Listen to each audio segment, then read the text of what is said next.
Have you ever had one of those moments, where time just seems to stop? The ordinary world kind of fades into the background, and you feel this unmistakable pull of destiny. It's a feeling that goes way beyond logic, right? It's like a signal from a deeper reality. Well, in the mystical tradition, these moments are anything but random. They're actually part of a huge cosmic design. And today we're exploring two of these moments. These incredible parallel moments, separated by generations, but totally united by a single, powerful symbol. A well. We're going to dive deep into the lives of Jacob and Moses, and we're going to see how this everyday object becomes the stage for a profound spiritual event that literally reveals the mechanics of union itself. Our whole journey today kicks off with this ancient, super evocative line from the book of Zoar, from the section on Vayetze. Come and see. Now that's not just an instruction to read, it's an invitation to witness, to really perceive something hidden just beneath the surface of the story. The Zohar is basically beckoning us, saying, hey, look closer, see with your spiritual eyes what really happened when Jacob showed up at that well. This isn't just history, folks. This is a living blueprint. So just picture the scene with me. You've got Jacob, he's a fugitive, he's exhausted from his journey, and he arrives in a completely foreign land. He walks up to a well, a simple source of water, but then something totally impossible happens. The water inside the well starts to stir, and with no physical cause at all, it rises up, almost like it's greeting him. Now, this is not some weird geological anomaly. Jacob, whose entire being is just wired for the spiritual, he gets it instantly. He can feel the air charge up with meaning. The well itself is talking to him. This is a sign. Okay, now let's fast forward a few hundred years. There's another man, Moses, also on the run, a fugitive, and he arrives in a new land, Midian. And just like his ancestor Jacob, he sits by a well. And guess what? The same thing happens. The waters rise. The Zohar points this out specifically to tell us, hey, this is not a coincidence. This is a recurring cosmic event, a pattern that's literally woven into the fabric of reality. The universe is using the exact same symbol to send the exact same message. A destined union is about to happen. It's a moment of incredible cosmic recognition. So to really get what's going on here, we're going to journey through these layers of meaning. We'll decode the sign at the well, uncover its secret identity, explore the nuts and bolts of this union and its blueprint, see it as a modern parable, and then finally figure out how to actually live this union in our own lives. All right. So, first things first, we've got this powerful, repeated supernatural event. And in Kabbalah, nothing is ever just a story. Every little detail is what's called a siman. That's a Hebrew word for a sign or a symbol that is just packed with information. And our job is to decode it. And this brings us to the central question of this whole explainer. On the surface, this makes absolutely no sense, right? A well is a hole in the ground, with water. How can it actively respond to a person just showing up? What is the nature of this interaction? I mean, the event itself is just screaming that it has a deeper meaning, that it's a sign pointing to something unbelievably important for both Jacob and for Moses, specifically the imminent arrival of their soulmate, their destined partner. So to answer that question, we have to move past the simple, surface-level reading of a text and go into the sod, the secret, mystical layer of understanding. And in this dimension, the characters and the objects in the story, well, they're revealed to be so much more than they seem. They're archetypes, cosmic principles, just wearing the costumes of a man or a woman. So, here it is. The well's true identity is finally revealed. In the language of Kabbalah, the well isn't just a well. It represents Malchut, which is the final of the 10 divine emanations, or Sefirot. Malchut is the divine feminine principle. It's the cosmic vessel that receives all the divine flow. It's also known as the Shekinah, the divine presence right here in our world. And get this, the sources describe it as starting out as a bore, just an empty pit, that has the potential to be activated and become a bear, a living, flowing well. Okay, so if the well is the divine feminine, then the Tzadik, the righteous man like Jacob or Moses, he embodies the divine masculine. And this is the Sephirah of Tiferet, which means beauty or harmony. Tiferet's job is to act as the channel that draws down divine light from above and brings it into our world. So in this huge cosmic drama, Tiferet is the groom and Malchut is the destined bride.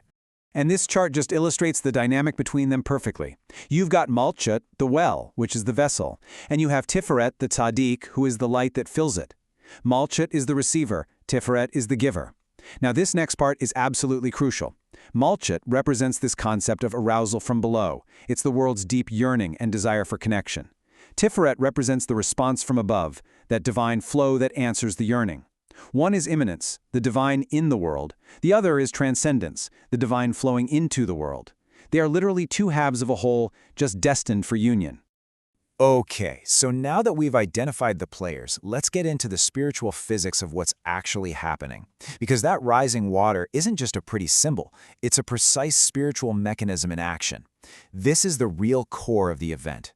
You can really break the process down into 4 distinct steps, kind of like a cosmic handshake protocol. First up, proximity. The masculine and feminine principles, they're in the same energetic space. Step 2 is arousal. The feminine energy of the well awakens. It senses its counterpart and expresses this powerful desire to connect. That expression is the rising water. In Kabbalah, this has a name, Mayan Nukvin, which literally means the feminine waters. And this arousal from below is what kicks the whole thing off. Step 3 is the signal. That arousal becomes an unmistakable simon that the vessel is ready. And finally, step 4, union. This signal calls forth a response from above, and that creates the perfect conditions for a zavug, a holy union. Now, to put this in totally modern terms, just think of it like a Bluetooth device, okay? Malchut, the well, is like your phone with Bluetooth turned on. It's just constantly scanning, waiting. And most devices that pass by are incompatible. Nothing happens. But then, the one specific device it's designed to pair with, Tiferet, in the form of Jacob or Moses, enters its range, and boom! It immediately recognizes that unique spiritual signature. This triggers an auto-detection protocol. And the rising water, that's the pairing request that pops up on your screen. It's the system saying, compatible partner detected, initiate connection. It's that simple. So now that we get the mechanics, we can go even deeper. We can actually look at the underlying architecture of this connection.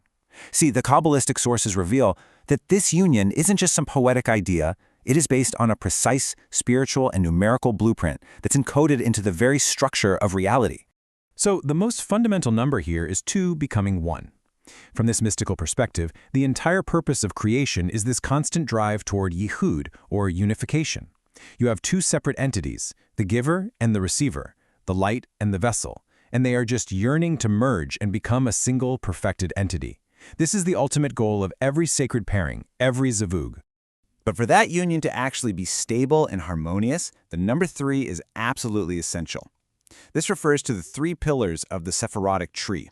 You've got the right pillar, which is chesed, that's unbounded loving kindness and mercy, and the left pillar, which is gevurah, that's strength, discipline, judgment.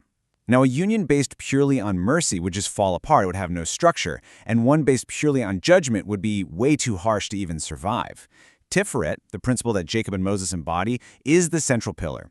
Its whole job is to perfectly balance and harmonize the energies of the right and the left. That's what creates the stability for a true and lasting connection with Malchut. And all of this brings us to the number 10, the number of completion, representing the full array of all 10 Sephirots. See, Tiferet isn't just one Sephirot, it's actually the heart of a group of 6 emotional attributes, from Kesed all the way down to Yesod. Malchut is the 7th and final of these lower Sephirots. So when Tiferet and Malchut finally unite, they complete what's known as a Partsuf, a full divine persona. And this completed structure of 10 Sephirots becomes a perfect channel for divine energy and blessing to just flow from the infinite right down into our finite world. This union literally completes the circuit. Now let's really try and visualize this process. The sources describe it like an alchemical color shift.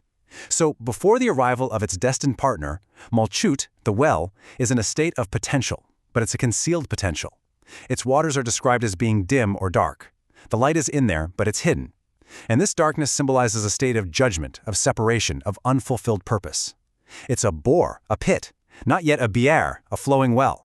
But then, upon connection with Tiferet, a total transformation happens. The waters shift, they become brilliant.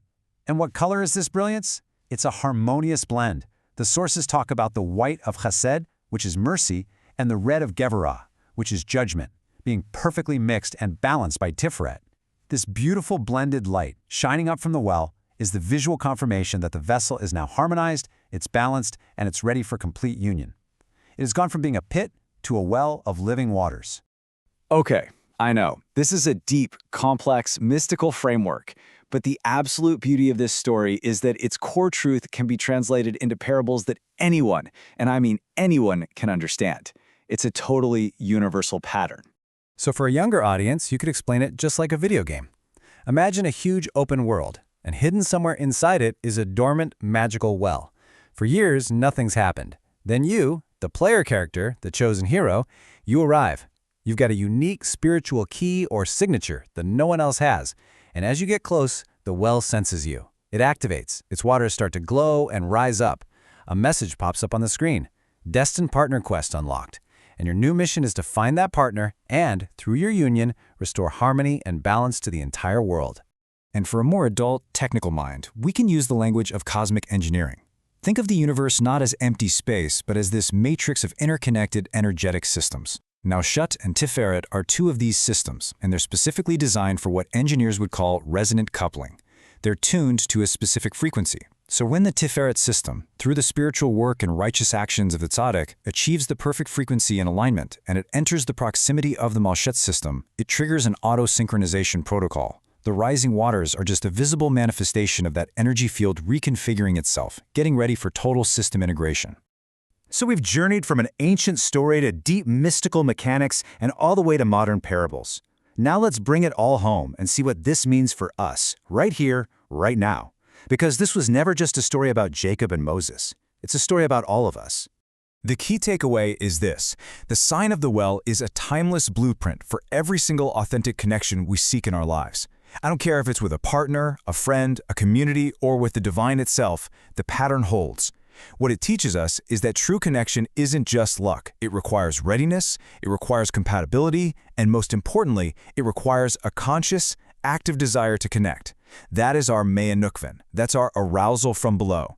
And that is what awakens the potential in the other and calls forth a response. And this really leaves us with a final thought to ponder. In your own life, where is your well? Where are you waiting for the waters to rise? And more importantly, what are you doing to awaken those waters, to signal to the universe that you are truly ready for the connection you seek? Thank you for joining us for this complete journey through the Paradish. We hope these ancient truths help you and your family improve your own dimensions this week. If you enjoyed this full chapter deep dive, please like, subscribe, and share which part of the journey touched your soul in the comments. We'll see you in the next chapter.